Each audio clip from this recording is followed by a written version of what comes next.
A vision of the future. NYC.govRebuild by DesignBjarke Ingels Group 5 years ago, the coasts of New York and New Jersey were devastated by a rare late October superstorm. On October 29, 2012, a combination of record storm wind area, a full moon high tide, and poor infrastructure led to a devastating storm surge and flooding. Superstorm Sandy killed 72 people in the U.S. and caused more than $70 billion in damage. In the years since Sandy, even as communities have rebuilt and businesses reopened, much of the coastline remains vulnerable if another record flood were to hit again, which is more likely than not. City and state officials, anxious to keep memories of Sandy from fading, are working to drum up financial and public support for infrastructure projects that will fortify New York against future storms. Despite this year's record hurricane season, which has caused hundreds of deaths and billions of dollars in damage in the U.S., Mexico, and the Caribbean, inspiring enthusiasm for increased storm preparedness is proving difficult. One big idea to prevent massive destruction: a constellation of giant underwater gates that would rise in New York Harbor and beyond when disaster looms. How it would work: the National Institute for Coastal and Harbor Infrastructure (NYC), a nonprofit group that advocates for coastal climate adaptation, is working to convince City Hall and the United States Army Corps of Engineers that a system of underwater gates, which can be raised and lowered to block surges, is the best way to protect the biggest city in the U.S. from flooding.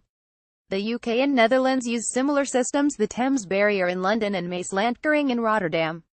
The NYC makes the argument that though local protection projects are in development, there is no overall plan to connect them together on a regional scale.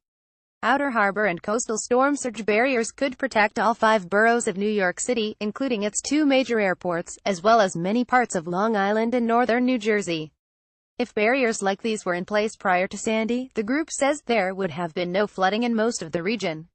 The group is advocating for gates across the approaches to the harbor, which serves New York and New Jersey: 1 in the Upper East River, 2 barriers in the East Rockaway and Jones Inlets, and 2 across Fire Island Inlet and Mauritius Inlet. They argue that a regional flood protection system, in conjunction with local projects, is the best primary line of defense against surges. Schematic diagram showing the circle of protection for the potential outer harbor and coastal storm surge barriers. National Institute for Coastal Harbor Infrastructure installing gates to protect coastal areas, like the Sandy Hook community in New Jersey, which was virtually destroyed in 2012, could cost as much as $25 billion, and advocates of the plan say it's worth the price because it could prevent hundreds of billions in potential damage. The system would be costly and complicated, so the Army Corps is conducting a study of alternatives that might better manage coastal flood risks in the region. Slow progress on an array of fixes. There are other projects in the works which the city tracks on this convenient map, though most of the major ones are yet to be completed. Utilities in the city have been upgraded and crucial repairs have been made to the subways, though major work is still planned. The Army Corps helped the city complete construction on 4 new T-groin structures that prevent sediment movement and erosion in Seagate, a private beach community west of Coney Island. In Brooklyn, the T-groins will protect the integrity of the private beach, which keeps the public beach anchored.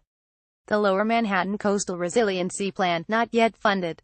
NYC.govRebuild by DesignBjarke Ingels Group, one of the biggest resiliency plans in development, known as the Big U, will be a system of berms or levees and walls around Lower Manhattan up to Midtown that will create a flood protection zone and also provide increased access to the waterfront.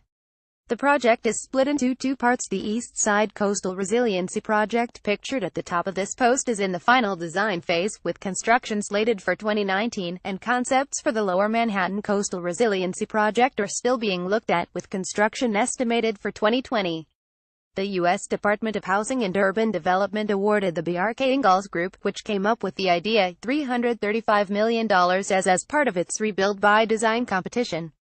Other initiatives, such as the Hunts Point Lifelines project in the Bronx, focus on the potential for staving off power loss in low-lying neighborhoods. Hunts Point processes about 60% of the city's produce and half of its fish. The plan calls for a tri-generation energy plant that could serve as a microgrid, providing up to 11.6 megawatts of power during emergencies. It's still in the design and analysis phase, with construction estimated to begin in 2020. Rising sea levels require action over the next 30 years. Floods of 7.4 feet or more, which used to occur in the New York area once every 500 years and are now happening every 25, could strike as frequently as every 5 years, according to a new scientific study. The researchers say that sea level rise caused by climate change is the biggest factor. There is a consensus in the scientific community that global sea levels will rise over the next few hundred years. The only thing that is uncertain is exactly how much. The water level around New York City could rise up by 11 inches by 2030 and by more than 8 feet by 2100 if carbon emissions stay at current levels and the West Antarctic ice sheet melts. This means there will be a dramatic increase in the risk of storm surges from nor'easters and hurricanes. Officials say New York Harbor locations such as the Statue of Liberty, Ellis Island, and Brooklyn Bridge Park could be seriously damaged if a storm like Sandy were to hit again. All of these parks are in jeopardy, Bill Golden, president of the NYC, told the New York Times. Unless we have a storm surge barrier, these parks are not going to be protected. The effects of climate change mean that tropical storms that form in the Atlantic will be more powerful, for longer periods of time. Getting hit by another Sandy isn't a question of if, just when. Read next. The busiest Atlantic hurricane month on record, visualized in one stunning GIF. Read next. Why 85% of Houston homeowners have no flood insurance.